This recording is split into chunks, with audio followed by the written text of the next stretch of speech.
after working with you, I was able to quit the job and buy the house and start the practice all within, I think it was a span of like five, 5 months maybe.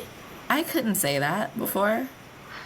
I have the flexibility that I've dreamt of. I literally wanted the ability to be present for my kids.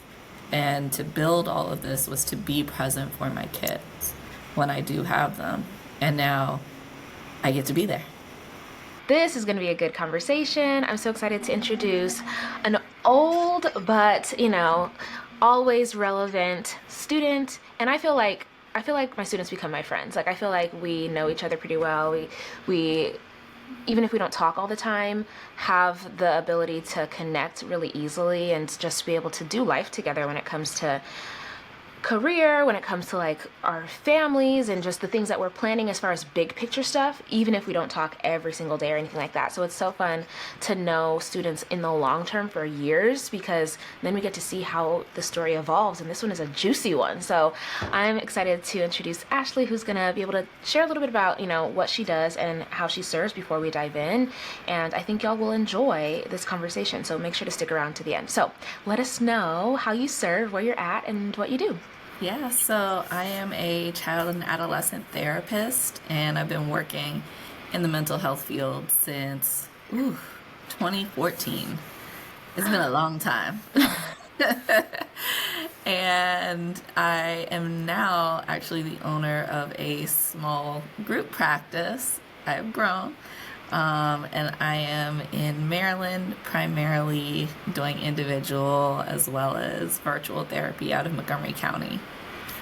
Oh my goodness. It's crazy because I was looking back through our DMs, and I think we first connected in like 2020. So, you know, going on 5 years ago now, which is so crazy to think about. But, the evolution of your story, I think, is one that's really encouraging, especially for mental health professionals. When we go to school, we don't learn about business. We don't learn about, how to maximize our earning potential with a very lucrative and impactful skill set that we have. And so I would love to hear kind of like what your biggest challenges were when we first connected, before working together, that you faced, as a mental health professional. Oh, so I think the biggest challenge that I had at that point was my fear. I was extremely afraid of just going out, being the business owner, and doing things that I already was doing for another company. So that's what didn't make any type of sense. I'm doing these things, I'm confident, but I'm afraid. And I think there's a piece where I get so much feedback about my age, especially in a setting where you have people who are older than you, who are supposed to be your subordinates. Um, and then, of course, being a woman. And then on top of that, being a black woman in that space, it has this way of seeping into you. And there are times where you question yourself. So I had a lot of fear going forward. And I think seeing you actually propelled me to be like, okay, let me reach out, let me figure out what she did and how she did this so I can actually get the confidence in myself again to do this, because it's something I wanted to do. And my husband will say, I've always talked about it, but I always talked about it as if I'm like 40 starting, which is true. That's kind of what I was thinking, maybe 30s, 40s, but here we are. Here we are. Do you want to tell the people how old you are then? Yeah, I am 32. 32, running your own group practice for a few years now. So you're not new to this, you're true to this, and been a mental health professional since 2014. But really, I think, when we connected, one of the things that really stood out, right, was like being able to be on the same wavelength as far as mindset goes, and knowing that there's so many layers when it comes to being a mental health professional, wanting to serve, but also wanting to like do a good service in the community, kind of like the scarcity mindset of our industry, if I can say that. Like, I don't do therapy anymore, so at least no one can come for me. But like, I do think that there's a huge like scarcity mindset in the profession of mental health, and probably among like educators and different industries of the like. But how do you feel like you were able to recognize that the fear was there and holding you back, and then begin to address it so that you didn't stay stuck? So I think the big thing that propelled me in recognizing that I was just afraid was what actually moved me out of that company.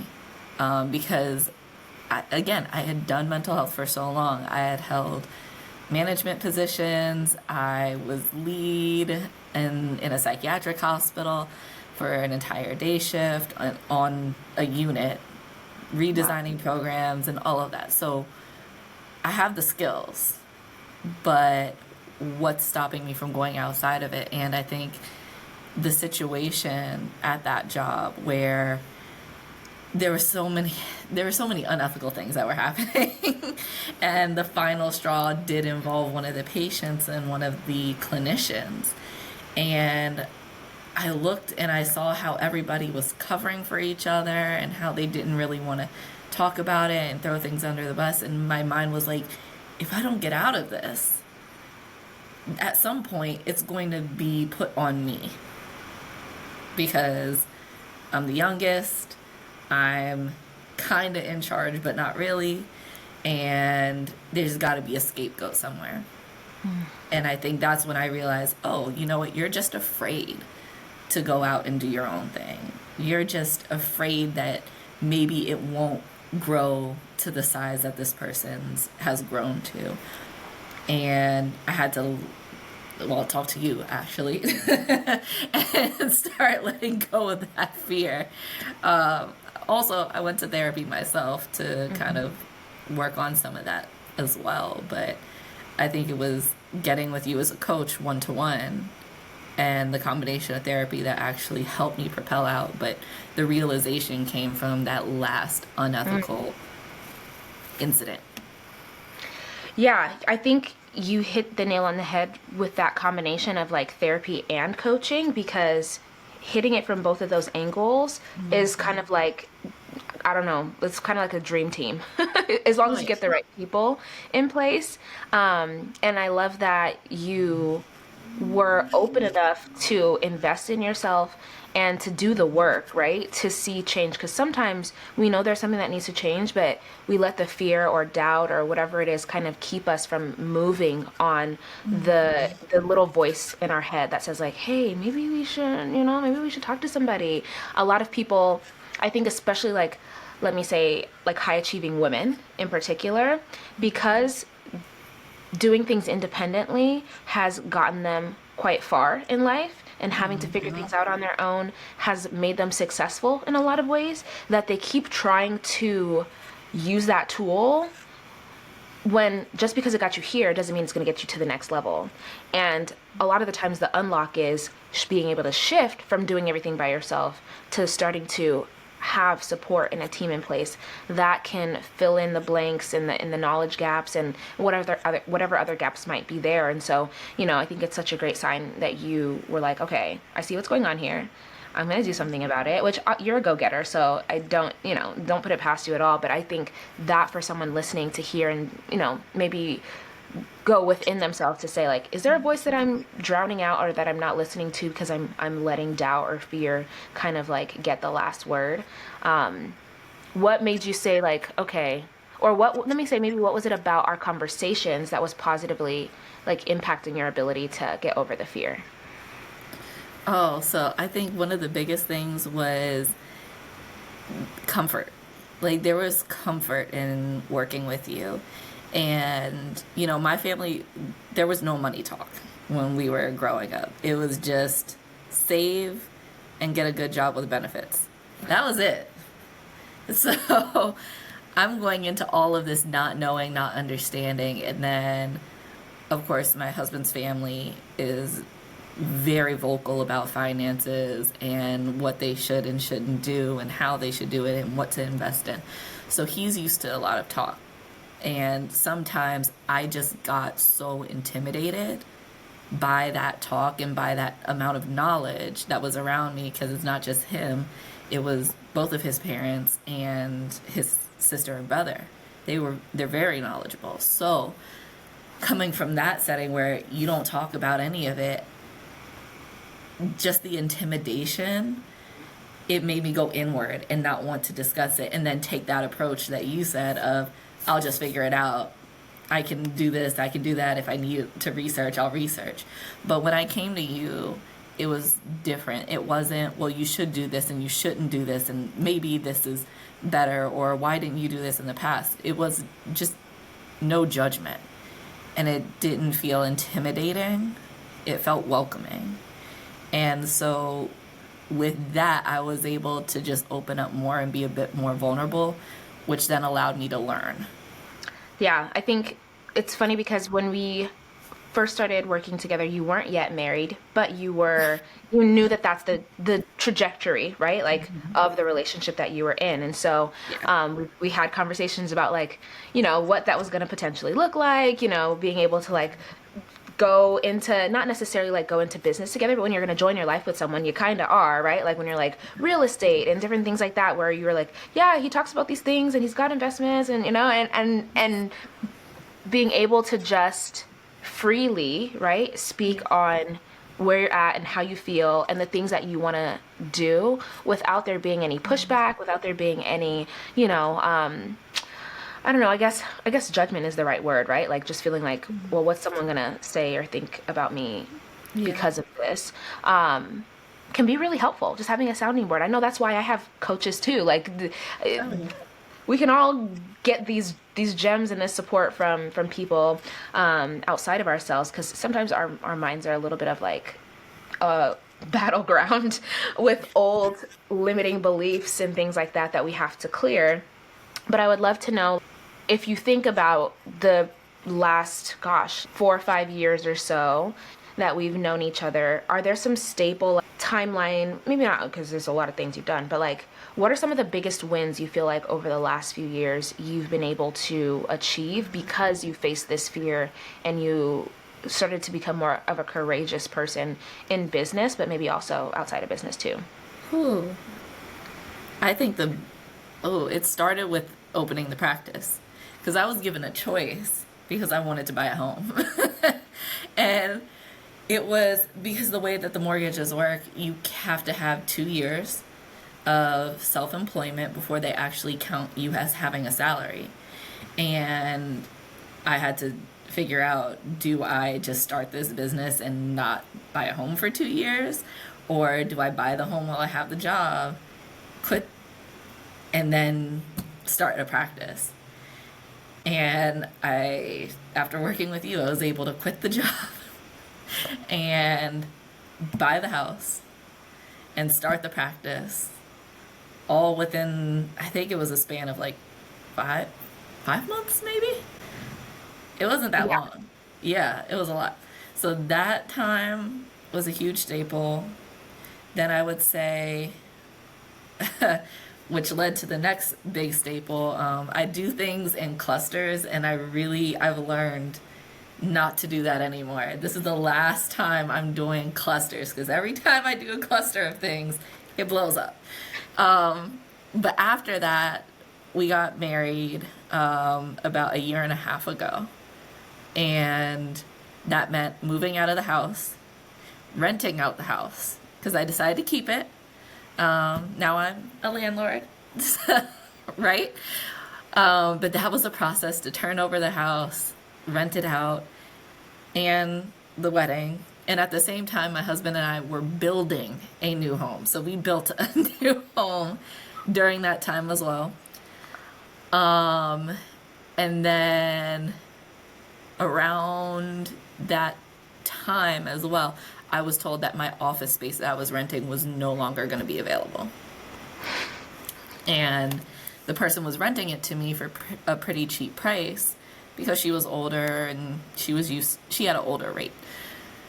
but that meant that my rent was going to go up no matter what I did. So I had, let's see, August, no, 3 months after my wedding to find a new office space. Yeah, it was a lot. And then, of course, I hired my first person at the end of that year. So, done with clusters. That was a lot to go through. And my water heater in the rental house ended up breaking this past year. So, Oh my it's goodness. it's been a lot, but I think a lot of the stuff that we talked about helped me get through those moments, especially the talking about saving.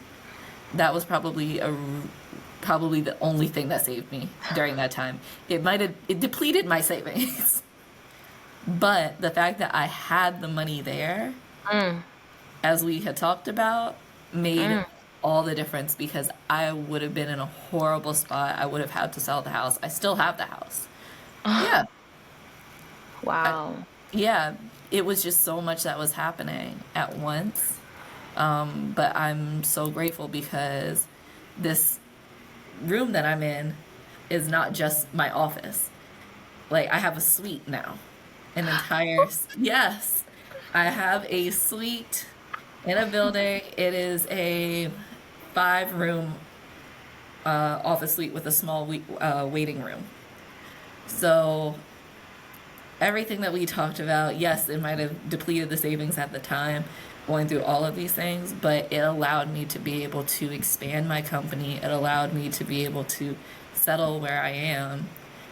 And of course, with the support of my husband, we were able to figure everything out. So it's been a journey. There's been a lot of big things happening, but this, I think talking about it earlier before it all happened just saved me completely. Oh my goodness. There's a saying that I've been like holding on to recently, and it's by Neville Goddard, and it's what appears to be falling apart is actually falling into place. And so when when you're mentioning like the clusters and like things going sideways, which, is just how life has a tendency to life, um, we can see all of the things that are going on or going wrong as like bad omens, or we can choose to see them as like it just is what it is, or we can even choose to see it as confirmation that our life is constantly reorganizing itself to align with the vision that we created years ago. You know what I mean? And so it's like, yes, you had to find a new office, but that made way for you to be able to expand in your business in a way that maybe you wouldn't have initiated the same way, on your own. And like the thing with the house, right? Like you are working at an organization where there was a lot that you were doing that, qualified you to be able to do your own business, but like to be able to take that leap of faith on your own, sometimes it's hard to do that. So whatever it is you believe, sometimes you get kicked out the nest. You get kicked out the Yes. nest and it's like, okay, you need to start, but you're not doing it, so let me help you out with that. Yeah. um I think that you just had so many cool things happen, and when I looked back at our DMs, it was like a snowball effect, right? So we were like chatting, and like you had started doing BetterHelp, and I think you were like, I made $1,000 more, and you're like, if I keep doing this, it's like $12,000 more in a year. And then it was like, okay, like you were just getting your LLC in place and taking one step at a time. And I think a lot of us are hoping to see the full roadmap up front, when sometimes it's like you just need to take the next step, and then after you do that, the next step will be revealed to you or whatever. And so that's easier said than done. I know, because I'm the same way. We want to know the how, but sometimes it's not like that. Sometimes we have to like have the faith to trust the process, and it's probably easier when you have support. But I think when you position yourself well as early on as you can, you're 32, and like the world is your oyster, and it will continue to be your oyster because of the choices that you've made early on. And if I could intervene at any place in someone's journey, it would be like the situation that you were in. You know what I mean? Like Yeah. very similar to my story, except I had been divorced, so not similar in that sense. But like before I married, my now husband, before I, had kids or whatever the case is, or it was like, let me see what I can do in this season to best prepare future me for whatever might come. And so I would love to know then, like, were there any surprising results from all of this that you didn't expect? You're like, wow, I wasn't expecting to, yeah, I don't know. You did have to use your Yeah. savings, but I actually wasn't expecting to expand that quick. Like, my official start date was October 2021, where I just went out off on my own. And what was it? 2 years later, 2023, at the end of the year, that's when I hired the first person. I didn't expect that. I didn't expect to have to go and put money down on an office space, which this was a in our area. I don't know. Well, you're in California, so rent is high. And being in the DC metro area, the rent for an office space is high, high. I can only imagine. So I did not think I would be pushed into that situation, and I didn't think I was actually going to be able to sustain it because it's over $2,000 a month just for the office space.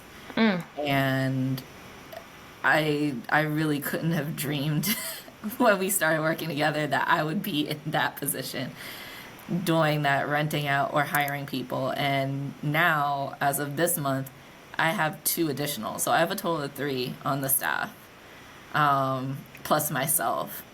And I also have a renter for one of the offices in my suite.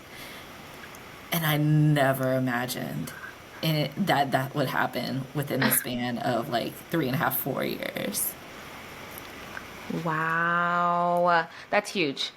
And gosh, it's one thing to be like a solo practitioner and figure out how to make it work, but it's another thing to like now you're creating jobs for people, right? Like you're creating jobs, you're having an impact in the community, and you're doing it on your own terms. And you were already qualified years ago because you were doing it somewhere else. But like for you to exercise this ability on your own and step into your own potential, step into your own power to be able to do so, I think is really significant, and so valuable. I think I think it goes to show like I talk a lot about future self stuff nowadays, like how do you become your future self?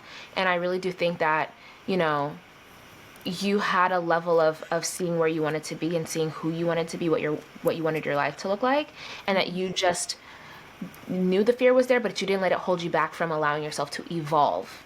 And I think that's what a lot of people don't do is let go of whatever old identifiers they have that keep them as this old version of themselves for whatever reason.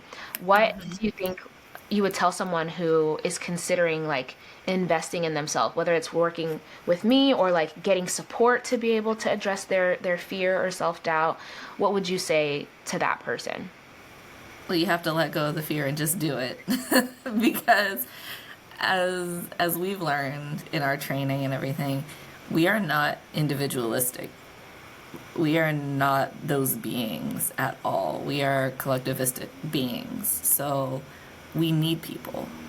And there's no shame in going to another person and talking to another person. That's how we build, that's how we gain insight. So definitely invest what you can when you can and just go for it. And also make it a priority when you're ready to do it because you can't just do half of it Mm, and say, okay, I'm gonna go and invest, I'm gonna sign up for this program, and then you never do the program. right. You have to actually say, okay, I want to invest in myself. Let me take the time to actually look at this Mm. and learn, and then somehow commit it into practice. So, so, so good. I remember getting a text message from you. You said you had started in October, right? And I think it was like within 6 months. I remember getting a DM and it was like, I'm making five figures. Like, you know what I mean? Like you were able Yeah.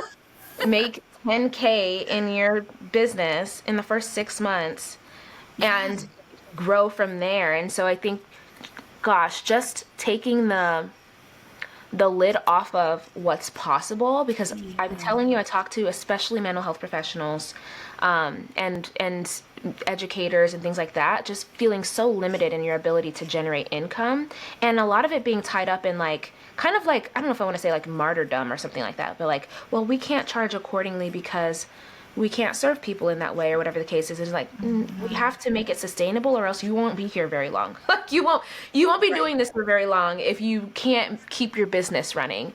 The more Right. you're able to make sure that your business can stick around, you can hire people, you're providing jobs, like that's what's going to lead to our community being able to elevate and then being able to find ways to reach back and support people at different economic, levels. And so I think that for you to be able to have done that, I'm very picky about who I work with anyway, but I'm always so glad and pleasantly surprised at like when y'all exceed whatever I even could think of for you. I'm like, oh, that's great, amazing. This is so cool. Um, Yeah. so I would love to know like last thoughts on if you could talk to yourself when you were in like the hardest challenges of like the fear or because I remember we had conversations, we were talking about like rehearsing how to have conversations and like there was a lot that you had going Oh on. God. Yeah. Now that you're here, right? Looking back, what would you say to her now? Girl, if you don't stop and just do what you have to do, because it's great on this side. It is so much better. Like, Oh my gosh. Oh my gosh. it really is. Like you're talking, I didn't even remember that I had sent you that message because I looked at my reports when I knew we were gonna talk. I looked at my reports and I was like, what does this actually look like right now? And I was like, okay, this was a 5-figure month, that's a 5-figure month, that's a 5-figure month. Okay, we're doing pretty good compared to last year. And I didn't even think, wait, like 6 months in, it was the very first 5-figure month. And now I'm hitting close to like a gross of 120. So when that's the gross, and I'm switching over, I'm learning about, well, I've started the SEP IRA. I still have my old retirement account. I have a new accountant who's actually really, really good, who's in Baltimore. So if anyone needs him, like, I'll let you know. But just making all of the changes, involving a team, having a good support system there, that's all been really helpful. And now I'm seeing the fruits of the labor. And yes, there's a lot of mistakes that I've made on the way because who doesn't make mistakes? But like, don't be afraid of the mistakes. Just do it because it's so much better on this side. Like the fact that I'll be able to have my child and then be able to say, oh, you know what? I can work from home today, or this is how I'm going to rearrange my schedule just cuz, or now that I have the clinicians, when I fill them up completely, I'll just take an extra day and that'll be fine, or I can just bring the baby to the office with me. I couldn't say that before. I have the flexibility that I've dreamt of. I literally wanted the ability to be present for my kids. And to build all of this was to be present for my kids when I do have them. And now I get to be there. So the fear is not worth it. Just do it. That's what I would say to myself. I'm over here just trying to choke back my thug tears. 'Cause maybe it's postpartum, even though I'm like 3 years postpartum, but I'm still postpartum. Um, because that's like my dream come true, right? Like there's things that I've accomplished in my journey, which I'm grateful that I've afforded myself the opportunity to do. But beyond taking care of my family, it's literally, I feel like, in my bones to ensure as many women as possible can get themselves in a place where they have the flexibility that they want. And so to hear you, be able to say that you already knew these things were going to happen. You saw it. That's why it was your vision, right? And anyone who has a vision, it was given to you for a reason, but to be able to do what was required and become who was required for that vision to go from an idea to your life in such a short amount of time, Oh my goodness. It gives me goosebumps to think about it because I think about, my son's 3 now, but when I was pregnant, I was living my best life. I was chilling, you know what I mean?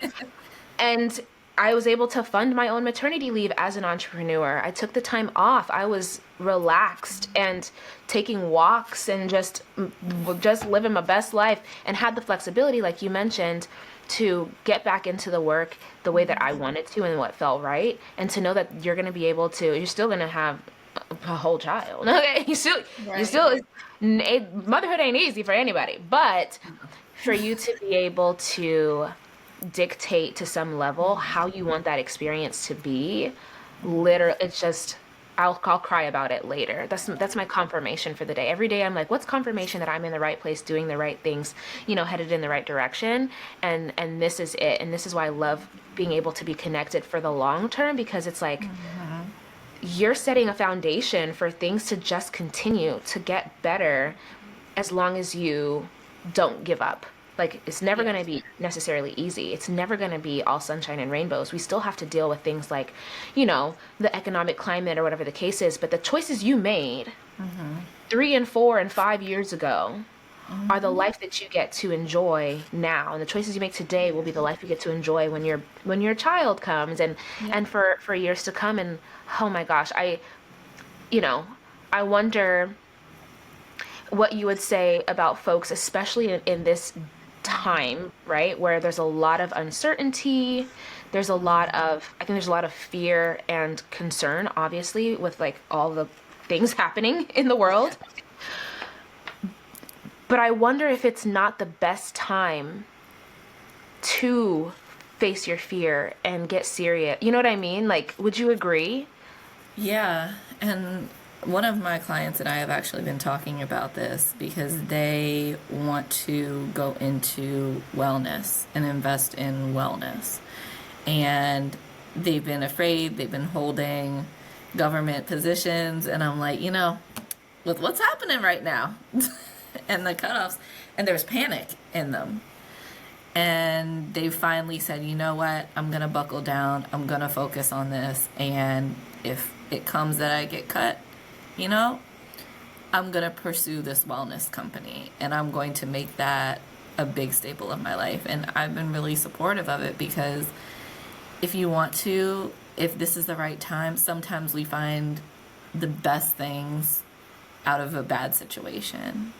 So definitely make a plan first, get some support first, but go for it. And then I will say you need a tribe of people.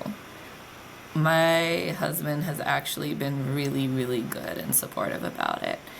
And it's to the point where he's like, okay, I'm going to pay the majority of the household bills. So he does. And I pay the other bills and I do more of the housework and everything, which is fine. But we've made the plan that the reason we want to do that is so that I can focus on this build. Because once this is built and stable, and I have the freedom to be able to be flexible and at home at any point in time, then he can now stop his job and retire. And then we'll still have health care because I'll have a company that I can get health care under. We're going to be secure because it's generating what it needs to generate. And we'll flip the roles so that he can now go and pursue the things that he wants to. He's already got a good amount of stuff, but it's the little bit that he wants to do in addition. And I think having that support system in that way so you can grow it's key. Yeah, I think that's intangible. It's priceless.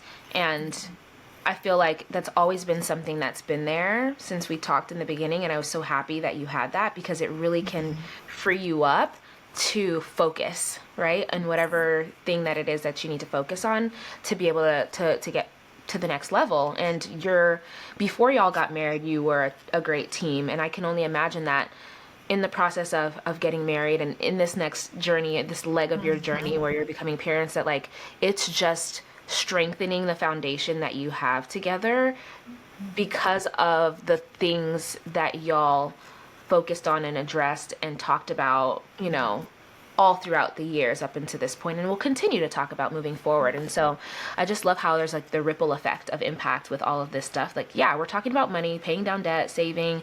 You've done all of those things. You've saved money, you've paid down debt, you've been able to, maximize your income and continue to grow it. But it's also like, do you feel like you have more peace of mind? Do you feel like you have more space? Do you feel more calm? Do you feel like your relationships are enhanced? And those things are irreplaceable. Money comes and goes. Yeah. Yeah. It definitely comes and goes, but those relationships are always there. I appreciate you.